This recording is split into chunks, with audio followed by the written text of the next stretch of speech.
My sister, 24, doesn't always make the best decisions.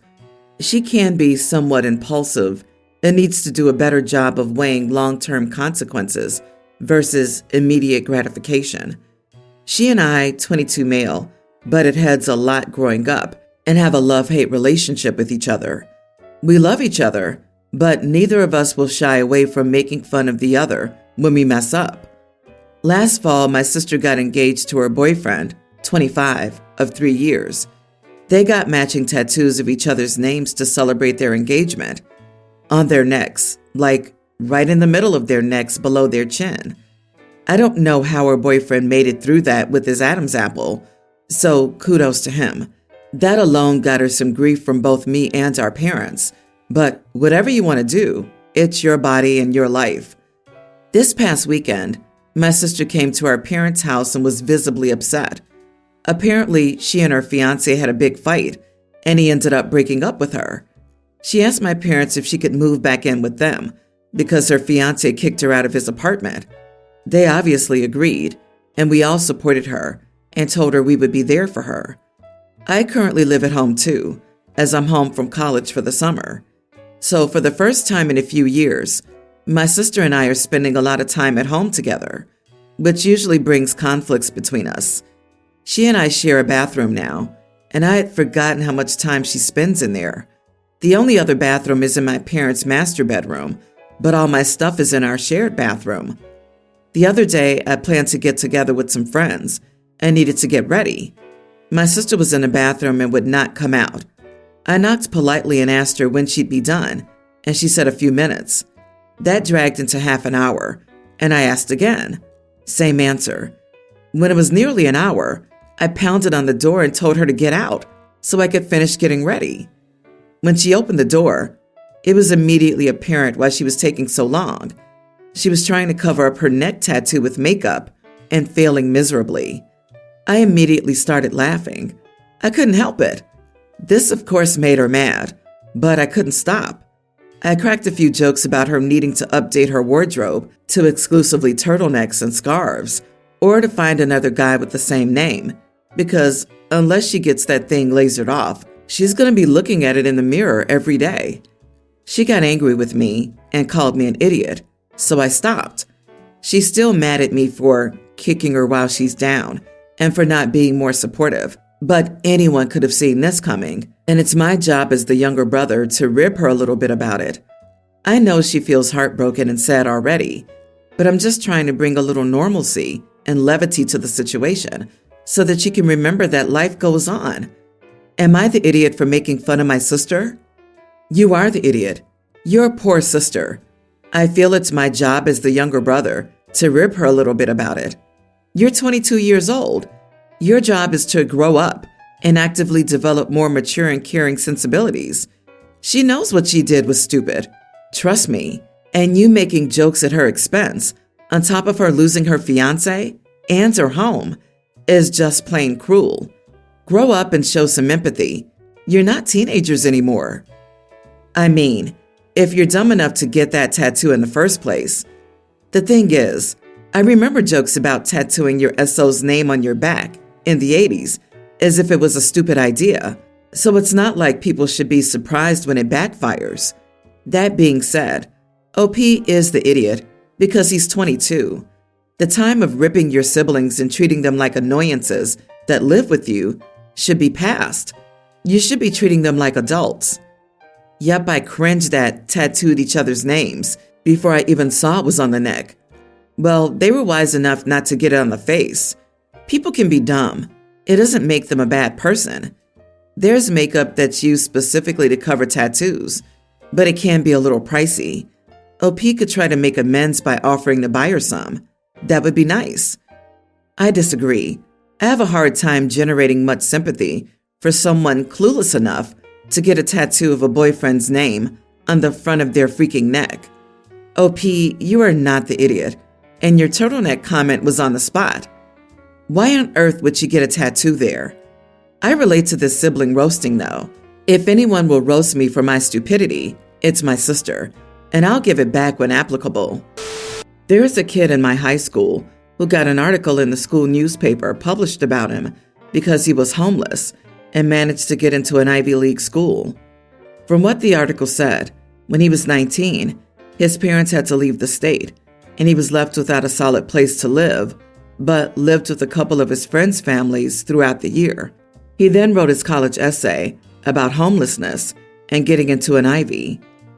I understand that being homeless doesn't necessarily mean living on the streets. Still, from the article, he was chilling at a couple of people's houses for months each and didn't have to seriously worry about where he was sleeping next. So I don't see that as homeless. Edit. He could have gone to his parents' place anytime. He had a $60K car. His parents paid for it, and they gave him an unlimited credit card. So it's not that hard to get 2 states over. His parents are wealthy. The next time I saw him, he asked if I had read the article, and I confronted him, saying that it sounded like he wasn't really homeless and was embellishing for the sake of college essays. He got angry and called me a huge idiot and said it was still a struggle because he felt out of place, living with his friends and eating their food. I told him, sure, that's a struggle, but that's not what being homeless is. He called me an idiot and walked away. Later, a lot of his friends started slamming me online, saying I was a huge idiot for invalidating his struggles. Am I the idiot? You are the idiot. Couch surfing is still homelessness, as someone who's been homeless.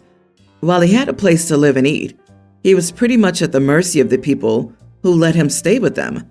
There's always a chance that he'd have to leave, and I'm sure it wasn't the same feeling of security for him as living under your parents' roof would be. And what's it matter to you? What did you possibly see the outcome of the confrontation to be? You got the information about how he lived from the article, so he wasn't misrepresenting his struggles. I agree. It feels like there might be an aspect of jealousy. Did you also apply to Ivy League schools? Were you accepted? While it's your right to have an opinion, I don't see what you possibly gained from this. Sometimes it's best to keep your opinions to yourself, unless you take satisfaction in hurting people's feelings.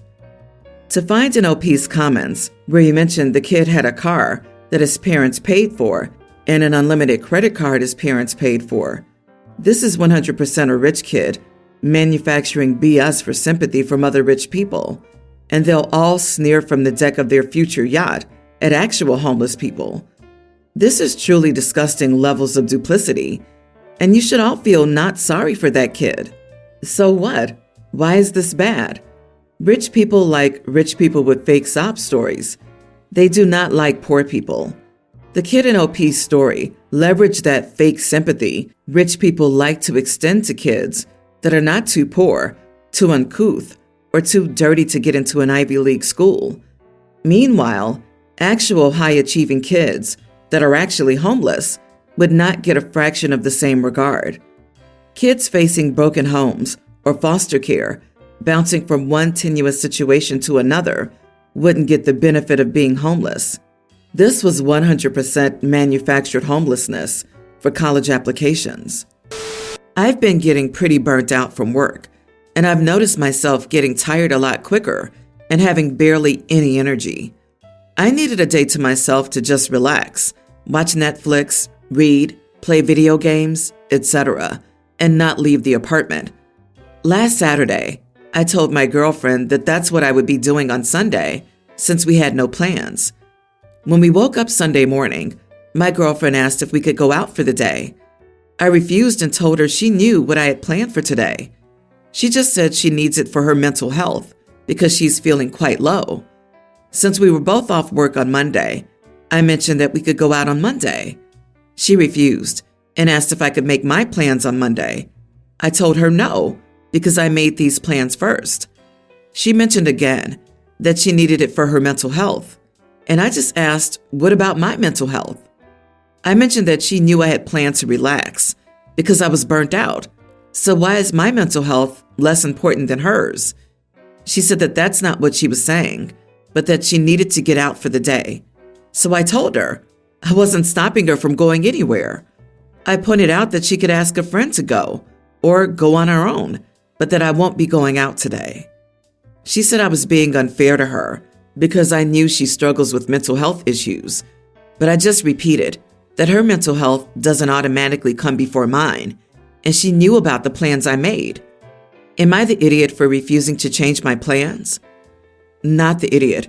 She's asking you to put her mental health before yours. You wanted time alone to chill. She wants to go out and do something, which she could do alone or with a friend or relative, but she's insisting that you have to do it. That's unreasonable.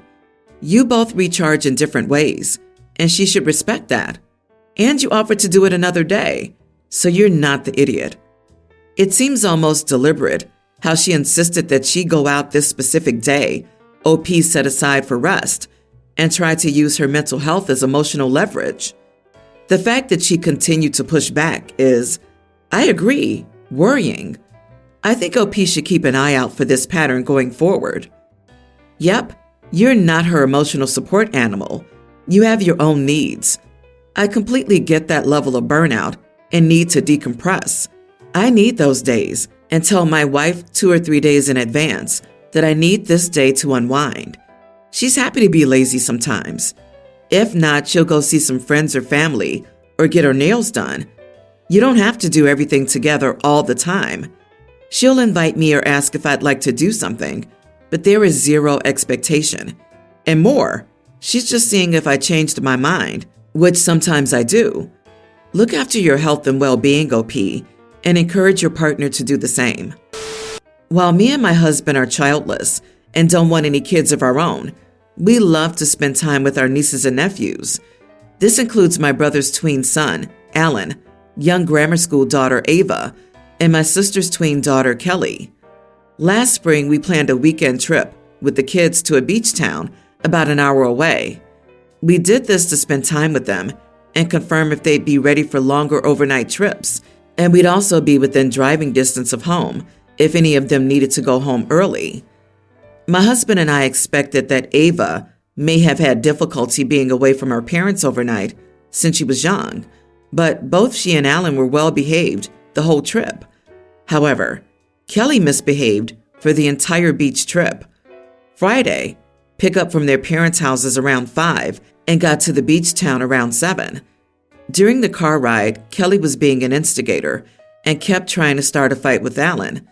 Kelly was not listening at the grocery store and refused to take turns with Alan and Ava with the TV. Saturday, Kelly threw a fit because she wanted ice cream, and we told her we wouldn't go to the ice cream store until later. We told her she could have fruit for a snack if she was hungry, and Kelly threw some of the fruit in the trash before my husband stopped her. At the beach, Kelly kept refilling the hole Ava was trying to dig with sand, despite being told multiple times to stop. Kelly kept trying to start fights with her cousins. During dinner, Kelly was rude to our waitress and was sarcastic the first time we told her to apologize. Sunday, at the gift store, Kelly wanted a conch shell and a mermaid doll, but didn't have enough pocket money to get both. When we told Kelly she'd need to pick one and couldn't have both, she wasn't allowed either because she kept throwing a fit. At the hotel, Kelly was not listening and kept trying to watch TV, despite being told multiple times to help with packing suitcases. During the car ride home, Kelly was again being an instigator and kept trying to start fights with Alan and Ava. My husband and I told my sister that Kelly was not coming on any more overnight trips with us because of her behavior. My sister's angry now because we haven't changed our minds and are staying true to our word by only bringing Alan and Ava to our week-long trip. My sister told me that Kelly was just acting like a kid, and she's only a tween. I agreed with my sister that exactly, Kelly is a tween. There's a reason we waited until the kids got to their current ages. She's too old to misbehave and throw fits like a 4-year-old. She says Alan and Ava may be mature or calm for their ages, but I'm out of line to punish Kelly for not being the exception to her age, and she hopes me and my husband feel good about ourselves after excluding a child. Is my sister right that we're the idiots? You are 100% not the idiot. You're Aunt and Uncle of the Year, OMG, not to mention losing a week of free babysitting. Don't worry about your sister either. She's just upset that you're a better parent to her child by sticking to your word than she's capable of being. Kelly's not the only one who needs to learn. Actions have consequences. Exactly. Sister was probably already planning a child-free week vacation. They raised a brat. Now they have to deal with the consequences of that. I guess she throws many tantrums at home, and they placate her by giving her whatever she wants. Also, being an only child likely hasn't helped. Sorry to burst the bubble, not all only children behave like that. Entitled and mannerless children behave like that. My cousin is the only child of his parents. He's 8 years old, and he behaves way more maturely and responsibly than this Kelly. Being an only child does not give you the green flag to misbehave. It's all part and parcel of the upbringing. We went to a birthday dinner for my daughter Maddie and her newish boyfriend, Mike. They've been dating for about a year. We did gifts at the table, and Mike pulled out a box wrapped in blue paper, and it was a Tiffany bracelet. Growing up, I could never afford to get my children things like that. Maddie's other sisters were there, one with her husband, who doesn't have family money, and my youngest daughter, who's still a teenager. They both seemed uncomfortable as Mike put the bracelet on my daughter's wrist, and she showed it off. I pulled Mike aside later and asked him to give expensive gifts in private because my other daughters won't ever have anything that nice. He said no, he's not doing that because Maddie can have whatever she wants, and her family needs to get used to it. I thought it was rude, and I told my husband later after the party, and he blew me off, saying it makes our whole family seem petty and jealous that I said that. I said I was just considering our other daughter's feelings, and it's not an appropriate gift to give in front of others. My husband said, what'll happen when the big engagement ring or wedding comes along? Am I going to be petty then, because Mike is serious about Maddie? I didn't think it was tacky of me, but the opposite, because it's flaunting his money for no reason, and others may get hurt feelings about the situation. And I'm just looking out for my other daughters as well. You are the idiot.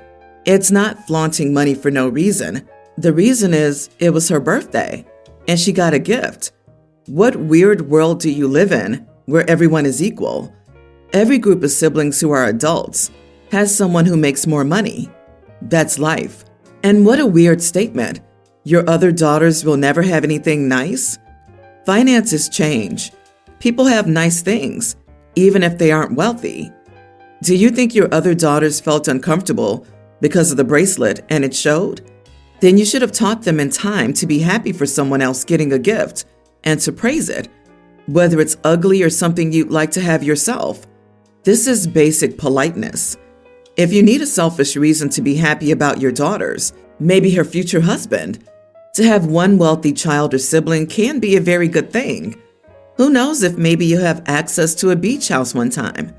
Or consider the fact that they can help out in case the life of a family member takes a bad turn for one reason or another. Honestly, this whole situation is really weird to me.